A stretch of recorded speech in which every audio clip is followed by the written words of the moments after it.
Emotions. What are they? Who are they? Why are they? And how do you make them better, bigger, stronger whenever you're communicating, when you're speaking, when you're, oh, I don't know. What am I talking about?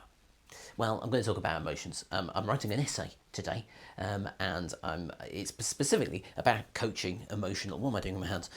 Coaching emotional voice. So this is something I do in various different workshops. I just did a voice for improv workshop. We taught it in that. I do it in the melodrama workshop that I've run, because emotion is very important in melodrama, and I've been looking at some of the research in how you can teach emotion and how you can do it in a safe way, because the funny thing about emotion, when we feel emotion in our body or we do something that is quite big, it can make us feel emotional, because it's a bit of it's the emotional parts of the brain, are not the logical parts of the brain. As you know, there's a little piece in the middle of the brain, this is called the amygdala, and it's related to doing emotions. I'm not a neuroscientist, can you tell? I don't have a white coat, but not that all neuroscientists have white coats. Some of them have different colours of coats, but all wearing a coat, and I'm wearing a jumper. Anyway, today I'm going to talk about a specific exercise that I've seen in various different settings, and why I think it's so good for teaching emotion in workshops with performers. Haha, there you go, a clear, understood thing for this video. If you're interested in voice, by the way, sign up to this channel. There will be more clear and less scrappy videos in the future, but I'm not even looking at the camera, I'm looking at the light. There you are, there's the camera. You didn't know that, but there you go. Anyway, God, this is scrappy. I was going to do this like really, really perfect and research-led and stuff, but it doesn't matter. How do you teach emotion, and what are the difficulties of teaching emotion, and how can the right voice teaching help with that, or the right exercises? That's what we're going to hit. So, number one, how can you teach emotion? We're going to talk about this exercise that I like, and I learned it, I think, from an improv teacher first. In a scene. So in the scene, it involves someone coming in, two people, they've got a relationship, one person says something. I think when I did it, it was, I bought that rug. And the second person's job is to go crazy, basically. Just pick an emotion, whatever it is, happiness, sadness, excitement, and go really, really, really far. So I'm so sad that you bought that rug, I wanted the other rug. And then the teacher, and this is the exercise, this really, really needs a teacher. The teacher guides the person going from number one, oh my God, I'm so sad about this, I'm so sad about that rug, all the way through to like screaming on the floor, banging their hands, and it's a brilliant exercise. Every person I've taught it has a light bulb moment after it, or just a feeling of just like, wow, I didn't know what it was like to express an emotion in such a big way. So I learned it in improv first. I've then subsequently learned it in clowning. I've learned it in acting, and I have now like changed the exercise and moved it into voice, so that I can teach the many different ways that you can express emotion in your voice. You can express it through your breathing. You can express it through your prosody, or the pitch, like the song of the voice. You can express it through your articulation. You could just be really, really angry and only focus on the articulation of your face and get yourself more and more angry by making it more and more clipped and things like this. So there's loads of ways you can do that, and a bunch of others as well. So I've used it as an exercise in that, and I think it counteracts, number two, what are some of the difficulties of teaching and learning how to express emotion with your voice? And I think one of the difficulties, maybe the biggest one, is that societally, it's not really allowed. We're not allowed to feel emotion. You can feel happy, but you can't be too happy. You can't be like, oh, I'm so excited. Like, because people are like, that person's a weirdo. They only just bought a cup of coffee and they're jumping up and down in excitement. And fear, people shy away from fear. They're afraid when other people are afraid. If someone's angry, people get afraid or worried or more angry. Sadness is something that's like, it's okay a little tear when you're watching a nice Christmas video or whatever you're watching, and a little tear's okay. It shows you're a human. Bawling, eyes on the floor, just take your eyeballs out, throw them on the floor, like that level of sadness is not allowed. So often we don't get this opportunity to explore emotion in such a way that we can, like, to just really see how far it can go.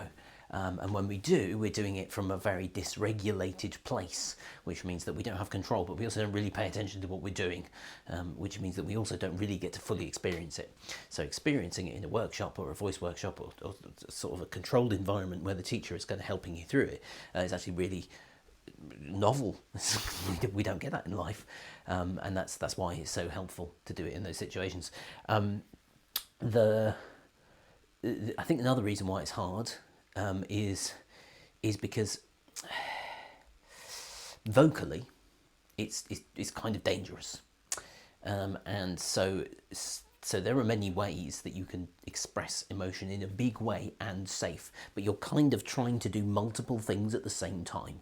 And another, so you try to keep your voice healthy, if you know about that. You're trying to express the emotion in a big way. You're also, if you're trying to do acting or improv, you're also thinking about your text. You're like, I'm trying to work out what I'm saying, who am I relating to this other character, what's been going on in the scene, what do I need to do, where do I need to be on stage. You've got a lot of things cognitively going on, and as a result, what happens is, with so many different plates to spin, fully feeling the emotion in the body is like one of various things that we're trying to do, and it becomes too much. And so we don't allow ourselves to like really go down the roller coaster of emotion to discover how our body feels when we're expressing an emotion, and so it can be difficult, which is also why it's good to do it in a controlled environment.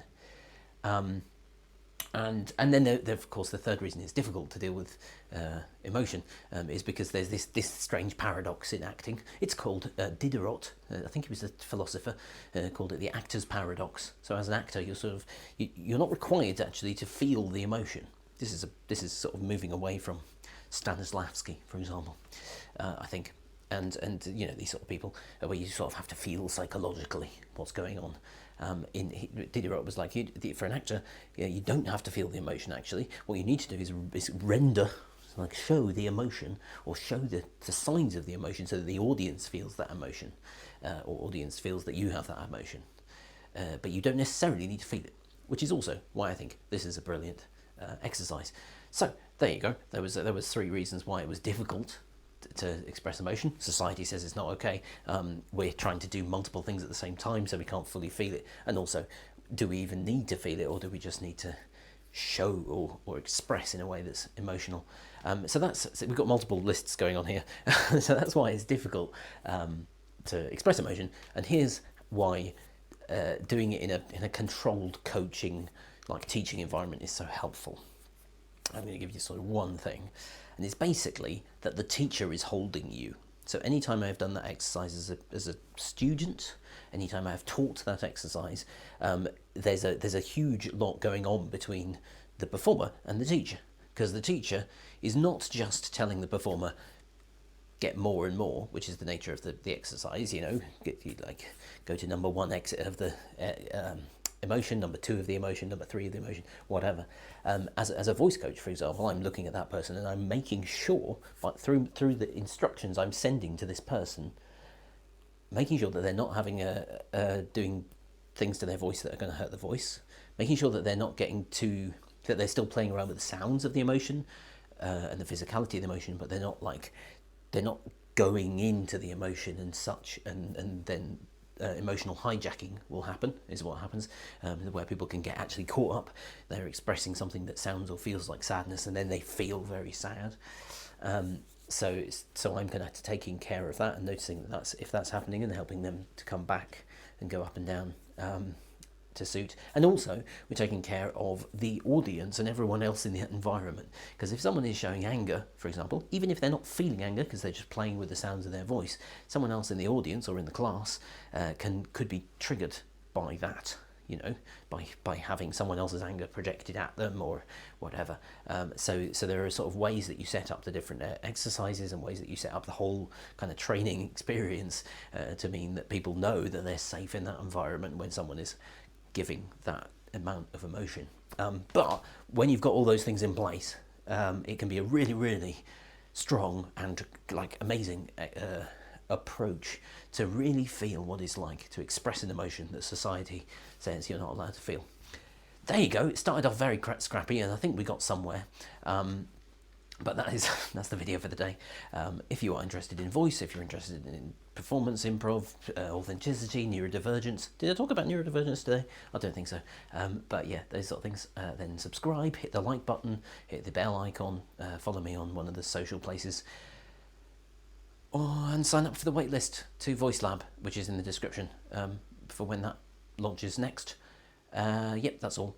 I feel quite scared today, not because of this video, for another reason. So I'm going to stop and give my system some food and watch television to regulate myself back down again. But that was fun.